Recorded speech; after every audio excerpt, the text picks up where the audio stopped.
Hi there Taurus, thank you for joining me for your monthly forecast for March. This month begins with your ruling planet Venus forging a very sweet alliance with Neptune, the planet of dreams. If you're with friends who have very similar principles to you or are very idealistic, perhaps in terms of animal welfare or some kind of community project, you can achieve fantastic things together.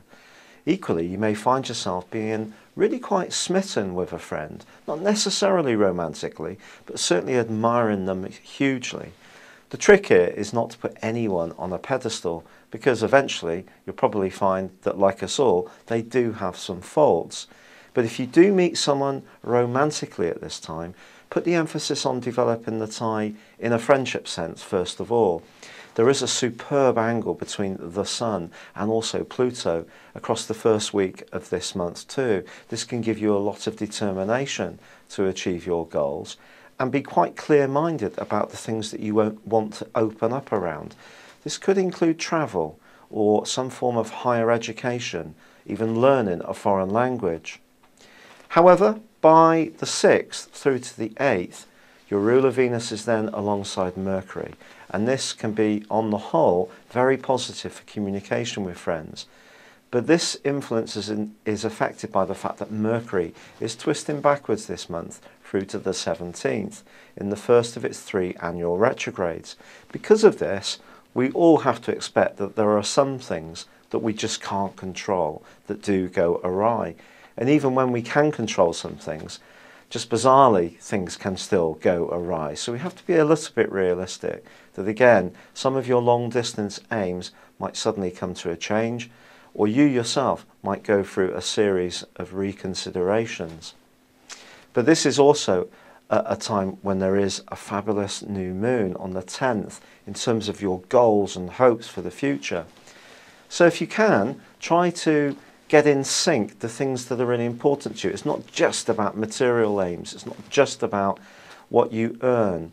It's also about what would make you happier. This new moon is a very positive one in terms of your social situation. However, there is a change on the 11th, which is quite significant as Mars moves into quite a tricky part of your scope, where he's going to be for the following 6 weeks. This can be quite a turbulent transit. It can stir up a lot of subconscious psychological energies that we're not very aware of, particularly to do with past angers, upsets and hurts that we thought we'd come to peace with can erupt within us from nowhere. And the best way to deal with Mars through this sector is to confront these anxieties or unfinished businesses head on. Don't try to deny that they are there.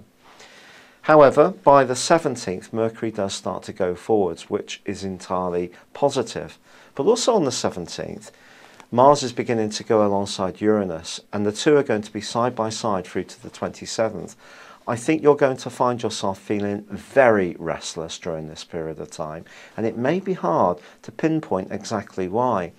And because in the latter part of these days, Mars and Uranus square up with Pluto, your desire, which you've had really quite strongly since the start of this year, to be much more risk-taking and showing much more daring and adventure in your approach to life, and breaking away from that part of you that can be very much safety first, is challenged by another side of you that's to do with those hidden fears that we all have that can come up and just hold you back, and all of this can create a lot of frustration.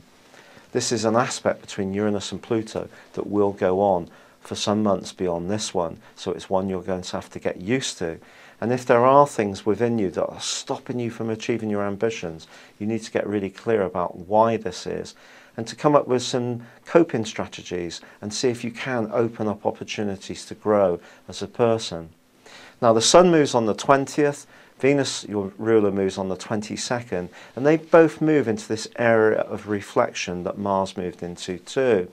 And I would say to you that on the back of the full moon, which occurs on the 27th, some stuff could come into the open around a relationship which could disappoint you. But if this happens, at least you'll know where you stand. And it might go back to that original point that I was making about having realistic expectations about anyone really nice that you're talking to or getting to know. It's been a real pleasure being with you.